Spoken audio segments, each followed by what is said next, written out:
카카오톡 오픈 채팅방에 내 얼굴이랑 부모님 이름 그리고 막 예식장 위치까지 적힌 결혼식 청첩장이 단돈 1,000원에 팔리고 있다면 기분이 어떠실 것 같나요?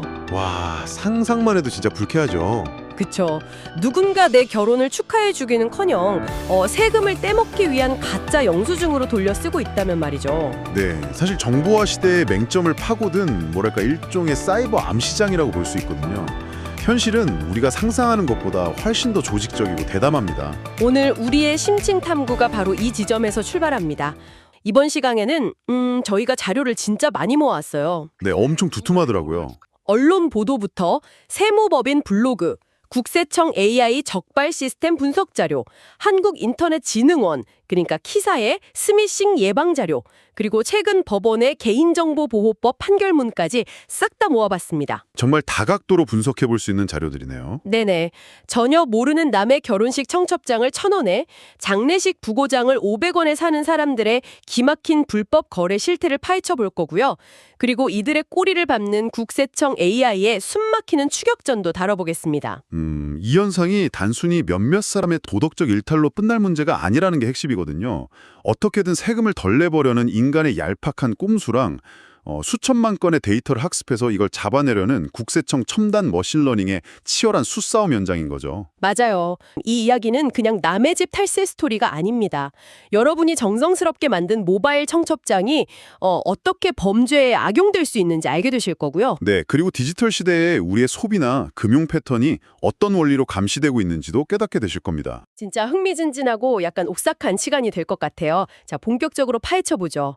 매년 종합소득세 신고기간인 5월을 앞두고 카카오톡 오픈 채팅방에서 아주 기막힌 거래가 벌어진다고 해요.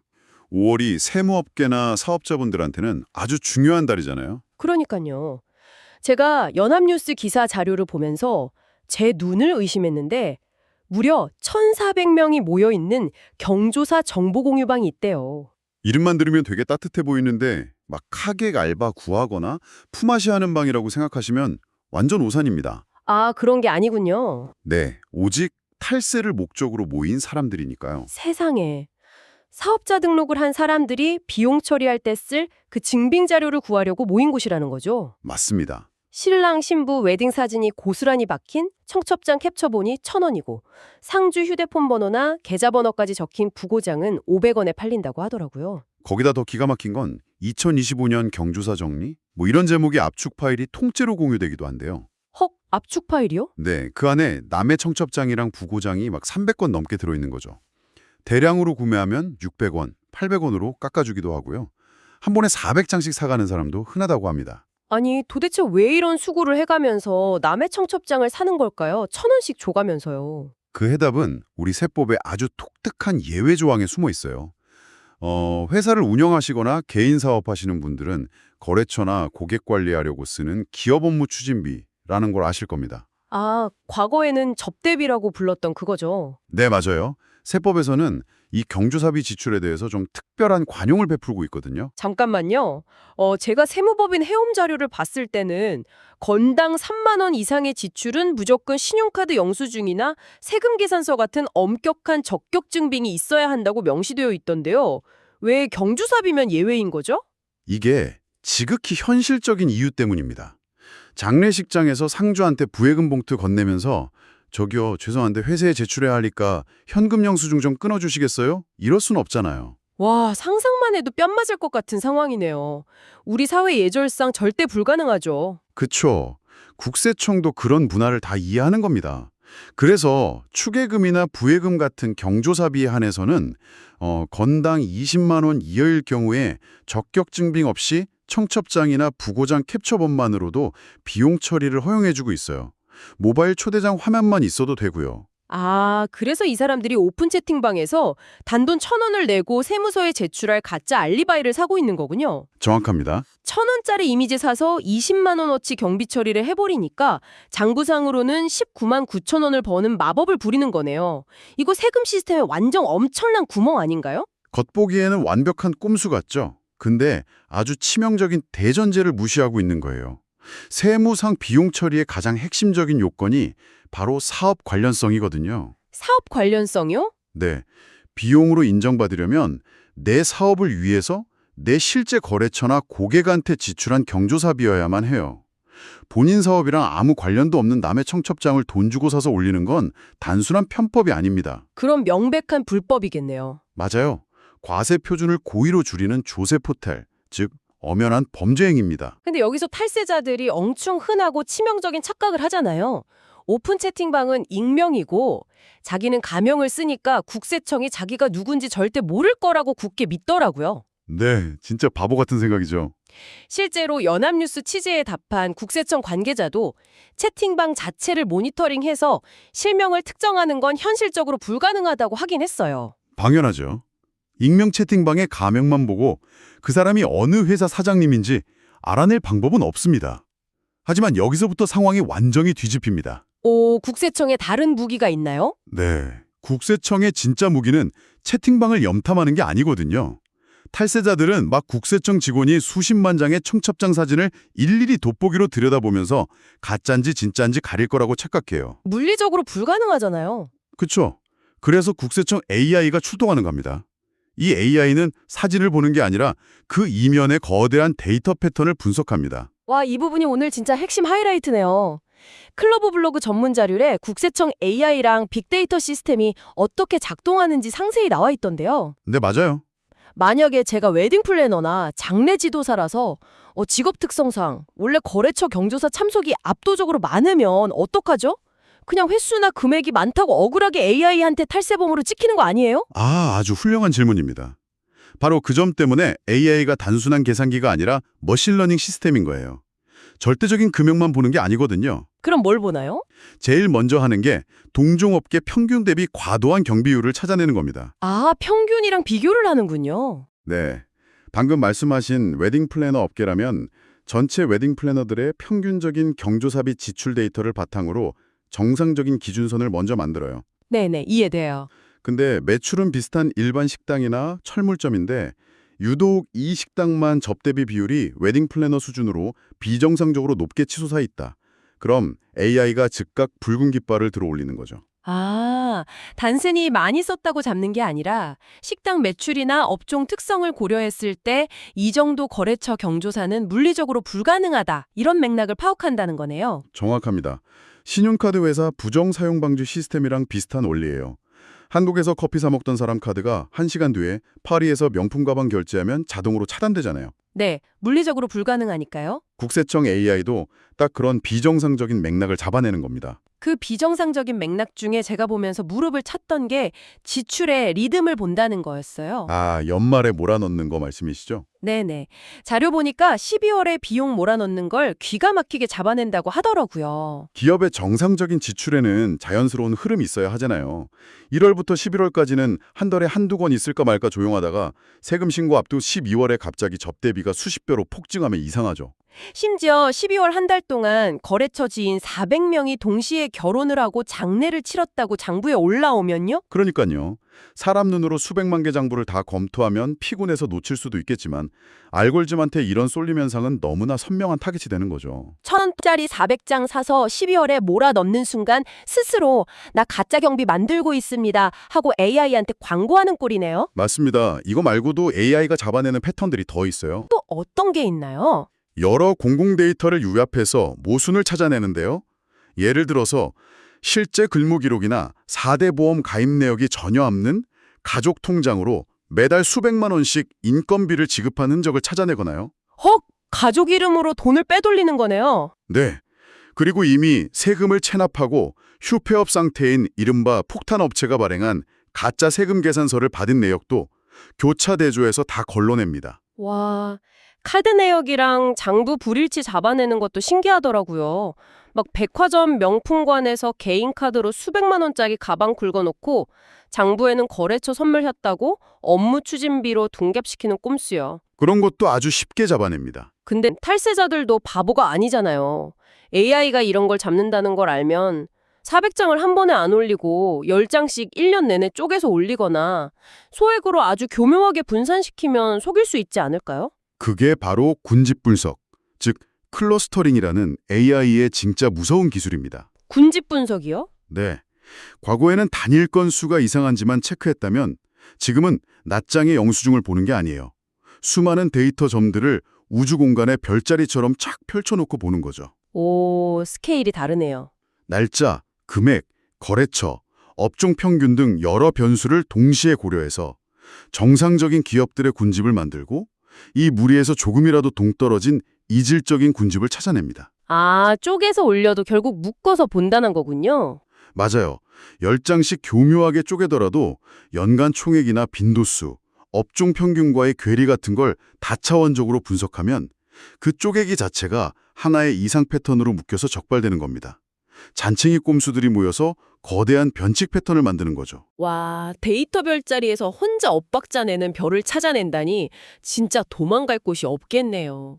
근데 만약 이렇게 AI한테 걸리면 어떤 대가를 치르게 되나요? 그냥 원래 내야 할 세금 다시 내겠습니다. 이러고 끝나는 건 아니죠? 그렇게 안일하게 생각하셨다간 진짜 회사가 휘청거릴 수 있습니다. 일단 가짜 경비로 부당하게 깎았던 본세는 전액 토해내는 게 기본이고요. 네네. 고의적인 조세 포털로 인정되면 탈루스에게 최대 40%에 달하는 부당 과소신고 가산세가 형벌처럼 징수됩니다. 40%요? 와, 장난 아니네요. 끝이 아니에요. 세금을 늦게 낸 기간만큼 하루하루 이자처럼 불어나는 납부불성실 가산세까지 더해지거든요. 나중에 토해내야 할 돈이 원래 세금보다 눈덩이처럼 불어나는 거죠. 금액이 크면 조세범칙 조사로 넘어가서 형사처벌까지 받습니다. 세상에. 제가 네이버 파이낸셜 비즈니스 가이드 보니까 엄청 놀랐던 게 하나 더 있어요. 탈세자들이 캡처본 비용 처리 끝났다고 스마트폰에서 쿨하게 지워버리면 절대 안 된다면서요. 맞습니다. 세무상 필요경비로 인정받은 증빙자료는 종합소득세 확정신고 기간 종료일로부터 무려 5년 동안 의무적으로 보관해야 합니다. 5년이요? 네. 2024년에 지출한 경비를 2025년 5월에 신고했다면 그 청첩장 이미지를 2030년 5월까지 갖고 있어야 한다는 뜻이에요. 당장 5달 전 영수증도 어디 있는지 모르겠는데 5년 뒤에 국세청에서 갑자기 나와가지고 사장님 3년 전 김한무 계시 청첩장 다시 보여주시죠. 이럴 수 있다는 거네요. 그때 없으면 어떻게 돼요? 증명 못하면 그 비용은 전부 가공경비로 간주돼서 취소되고요. 방금 말씀드린 그 어마어마한 가산세 폭탄을 수년치 소급해서 한꺼번에 맞게 됩니다. 1,000원짜리 꼼수 부리려다 5년 내내 시한폭탄 안고 사는 격이죠. 와, 진짜 할 짓이 못 되네요. 자, 지금까지 국세청 AI랑 탈세자들 수싸움 얘기해왔는데요. 사실 제가 제일 화나는 부분은 이거예요. 그 가짜 영수증 400장. 컴퓨터로 만든 가짜 이미지가 아니잖아요. 그렇죠. 실제 사람들의 정보죠. 진짜 사랑해서 결혼하는 분들, 소중한 분을 떠나보내는 진짜 사람들의 이야기란 말이에요. 아무 죄 없는 피해자가 있다는 사실이 너무 무섭습니다. 내 개인 정보가 완전히 털렸다는 거잖아요. 기사자료에 나온 예비 신부 이모 씨 사례를 보면 진짜 심각합니다. 모바일 청첩장 안에 부부 얼굴, 실명, 부모님 성함, 예식장 위치, 심지어 요즘은 축의금 받을 계좌번호까지 내밀한 정보가 다 들어있잖아요. 네, 종합 세트죠. 이게 누군지도 모르는 수천 명의 하드디스크에 저장돼서 거래된다는 건 아주 심각한 프라이버시 침해입니다. 단순히 세금 좀 아끼겠다고 한 짓이 법적으로 엄청난 범죄가 되는 거 아닌가요? 맞아요. 타인 사진이랑 개인정보를 무단으로 게시하고 거래하는 건 초상권, 인격권 침해는 물론이고 형사적으로 개인정보보호법 위반이라는 중범죄입니다. 한겨레 기사 자료에 나온 판례 보니까 우리 법원이 이걸 얼마나 무겁게 다루는지 알겠더라고요.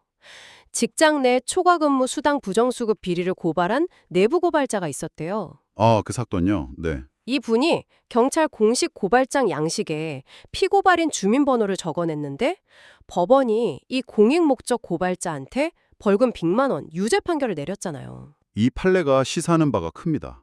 우리 사법부가 개인정보 유출을 얼마나 엄격하게 보는지 알 수 있는 척도거든요. 아니 범죄 신고하려고 빈칸 채운 건데 유죄라니요. 당사자 동의 없이 제공했다는 게 이유였죠. 네, 목적 외 용도 이용이라는 논리였어요. 그럼 공익고발자한테도 이렇게 엄격한데 순전히 세금 떼모으려고 남의 결혼식 사진 팔아넘긴 사람들은 판사가 어떻게 판결할까요? 선처여지가 없는 중범죄자죠. 여기서 끝이 아닙니다. 이렇게 유출된 방대한 정보들이 결국 어디로 가겠어요? 세무서 제출용으로 한번 쓰이고 끝날까요? 절대 아니겠죠? 네, 이 데이터들은 필연적으로 보이스피싱이나 스미싱 범죄 조직의 공격용 데이터베이스로 악용됩니다. 청첩장 정보가 스미싱 대려가 된다고요? 스미싱 문자에 있는 링크 눌러서 악성 앱 설치하게 하는 수법 아시죠? 예전에는 그냥 결혼합니다 하고 이상한 링크 보냈는데 요즘은 오픈 채팅방에서 구한 진짜 청첩장 데이터를 씁니다. 와, 소름 돋네요. 저희 딸 김지영이 이번 주 토요일 강남 예식장에서 결혼합니다. 이렇게 실전 인물 이름이랑 진짜 예식장 위치까지 들먹이면서 문자를 보내는 거예요. KSA 통계 보니까 진짜 그렇더라고요. 작년에 스미싱 탐지 건수가 50만 건이 넘었는데 1위가 공공기관 사칭이긴 해요. 69.5%. 근데 진짜 무서운 건 청첩장, 부고장 사칭 문자 증가세예요. 얼마나 늘었죠? 재작년엔 단 4건이었는데 1년 만에 약 6만 건으로 폭증해서 전체 11.8%를 차지했대요. 범죄 조직이 진짜 데이터를 갈아 넣어서 고도화하고 있다는 증거잖아요. 받는 사람 입장에서는 친구나 지인 이름이 구체적으로 적혀 있으니까 의심 없이 링크를 누르게 되거든요. 그 순간 스마트폰에 악성 앱 깔리고 은행 계좌가 텅 비게 되는 끔찍한 사고가 터지는 겁니다. 와, 그럼 친구한테 부고장 와도 이거 클릭해도 되나 의심부터 해야 되는 거네요. 위로하고 싶은데 불안해서 못 누르면 어떡해요? 청취자분들은 어떻게 대처해야 하죠? 다행히 방어막도 잘 마련되어 있습니다.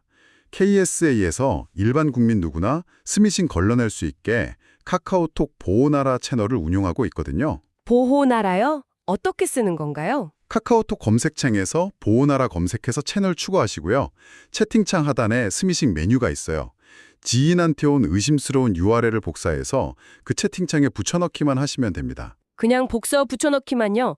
시간 오래 걸리지 않나요? 전혀요. 누군가 이미 신고한 URL이면 즉시 정상인지 악성인지 답이 오고요. 처음 발견된 주소라도 10분에서 30분이면 분석 결과가 나옵니다. 10분 만에요? 어떻게 그렇게 빠르죠? 시스템이 그 URL을 샌드박스라는 가상의 안전한 격리 공간에서 직접 실행해 보는 거예요. 악성 앱이 다운로드 되는지 가짜 은행 사이트로 가는지 시스템이 직접 몸으로 부딪혀서 검증하는 거죠.